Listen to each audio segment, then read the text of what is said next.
Olha só, houve essa aqui, ó, uma empresa com 40 CNPJs entrou com um pedido de recuperação judicial usando apenas 2 CNPJs. 13 mil credores, 4,2 bilhões em dívidas. E quando os auditores foram visitar o escritório da empresa, o que eles encontraram lá? Funcionários desmontando os móveis. Hoje eu vou falar para vocês sobre o grupo Fictor, que captou 3 bilhões de reais e mais de 13 mil investidores, aposentados, igrejas, associações beneficentes, pequenos e grandes empresários, servidores públicos envolvidos, tudo por meio de contrato de SCP, Sociedade em Conta de Participação, e aqui já começa a primeira distorção, nós vamos falar aqui sobre isso.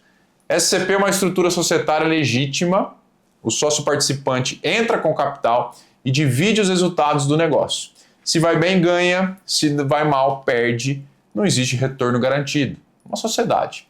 Só que a Fictor prometia retorno fixo de até 1,8% ao mês, e isso não é uma SCP. É uma captação de recurso público do investidor. E captação de recurso público de investidor exige registro na CVM, regulação, transparência. A Fictor usava a roupagem jurídica da SCP para fazer o que só o banco ou um fundo regulado pode fazer sem nenhuma dessas exigências.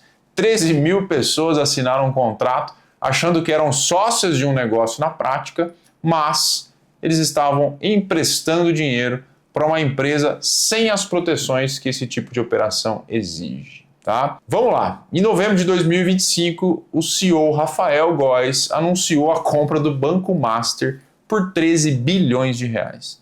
No dia seguinte, a Polícia Federal bateu na porta e deflagrou a Operação Compliance Zero.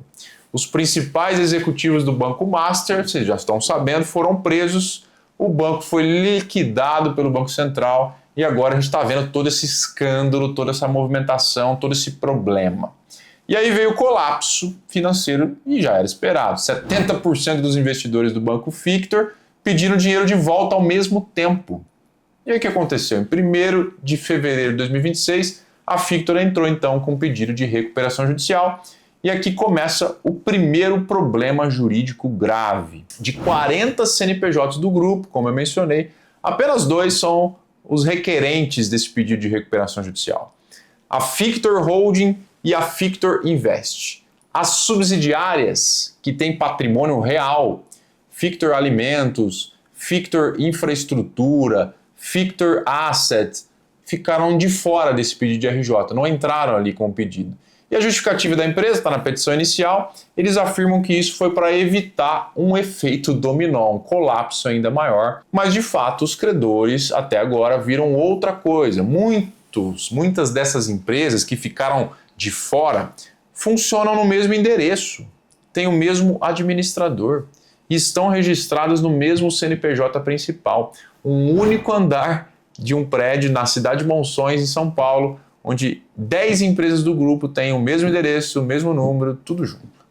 Aí, meus amigos, o que aconteceu? O que ocorreu quando os auditores foram lá? Eles encontraram funcionários da recepção, de limpeza, de TI, os demais departamentos todos vazios e tinha uma empresa, uma equipe que estava desmontando alguns móveis lá. Eles foram até um segundo endereço, mesas vazias, e a justificativa da empresa é que todos estavam em home office. Isso já cheira mal, já gerou um problema e pode ser que tenham muitos mais problemas por aí. Aí a gente entra, inclusive, na segunda camada, que é a mais importante desse problema aqui. A Fictor, ela captou dinheiro via SCP, é uma estrutura jurídica real, legítima, e é importante que não se confunda as coisas aqui. Sociedade de Conta de Participação existe, tá? É uma estrutura prevista nos artigos 991 e seguintes ali do Código Civil, não vou falar juridiquês aqui, mas ela funciona resumidamente assim.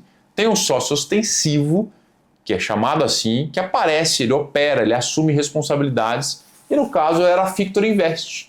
E aí tem um sócio participante que entra com capital, que ele não aparece publicamente, ele não tem responsabilidade operacional, e nesse caso a Fictor tinha 13 mil investidores nessa figura. O sócio participante então divide os resultados do negócio proporcionalmente ao que se investiu. É uma estrutura legítima, é muito usada, por exemplo, em mercado imobiliário, em corporação, agronegócio, projetos de infraestrutura, isso existe. Mas aqui, especialmente, a gente tem um problema grave.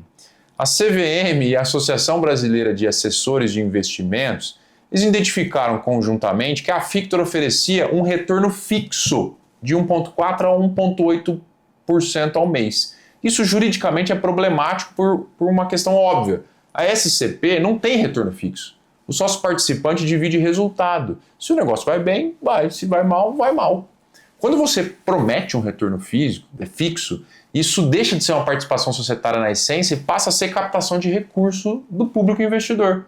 E isso você precisa de registro na CVM. Você precisa seguir regras do mercado de capital, conforme eu comentei com vocês. A Fictor fazia isso sem esse registro, usando essa roupagem jurídica da SCP para escapar dessa regulamentação. E mais, tem um problema mais grave. A maioria dos 13 mil investidores não sabia nada disso na hora de assinar. Na recuperação judicial, sócio participante da SCP, esses 13 mil, não são credor, eles são os últimos da fila.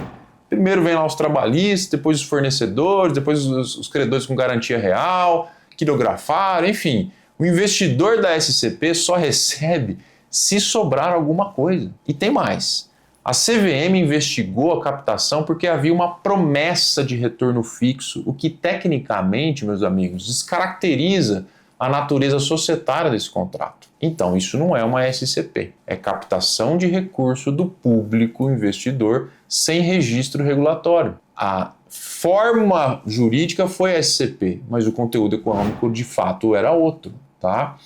Então esse caso Fictor ensina algumas coisas que a gente tem que entender como empresário, tá? Primeiro, estrutura societária complexa não necessariamente é sinônimo de solidez. 40 CNPJs, escritórios em Miami, Lisboa, patrocínio do Palmeiras, meu time. Tamanho aparente não é uma garantia substância real de segurança jurídica, tá? De negócio realmente bom. Uma segunda lição, SCP é uma ferramenta jurídica poderosa, como eu mencionei, muito usada, muito segura, etc. Mas quando ela é usada para captar dinheiro do público investidor com retorno prometido e fixo, ela deixa de ter uma estrutura societária robusta e protetiva e ela vai virar um problema regulatório. A forma não salva o conteúdo. Claramente foi criada uma manobra para usar essa roupagem jurídica criativa, mas foi desvirtuada do seu negócio real. Então isso vai dar muito problema. Terceiro, recuperação judicial existe para salvar empresas viáveis. Quando o patrimônio real fica de fora desse processo e os auditores encontram lá endereços vazios e tudo mais que eu mencionei, a pergunta que fica é, será que tem uma empresa por trás disso daqui? Ou é só uma estrutura aparente, uma ornamentação? De novo, a forma jurídica não salva o conteúdo. Quando essa estrutura desmoronar, se é que vai desmoronar, quem vai pagar a conta são esses 13 mil credores que assinaram achando que tinham alguma proteção. E como eu falei também, processo de recuperação judicial é para empresas que sustentam e suportam uma recuperação. Agora, se ela não tiver lastro, aí nós vamos ter um problema diante dessa manobra, dessa engenharia que foi feita e ao que parece não para em pé. Evidente que existem inúmeras camadas desse assunto. Obviamente a gente não vai conseguir esgotar tudo isso aqui. O processo está no início, já existe muita movimentação de credores, Ministério Público e tudo mais. Vamos acompanhar os próximos movimentos, mas eu quis trazer essa questão para vocês porque geralmente a SCP é uma estrutura totalmente viável, juridicamente falando, protetivamente falando.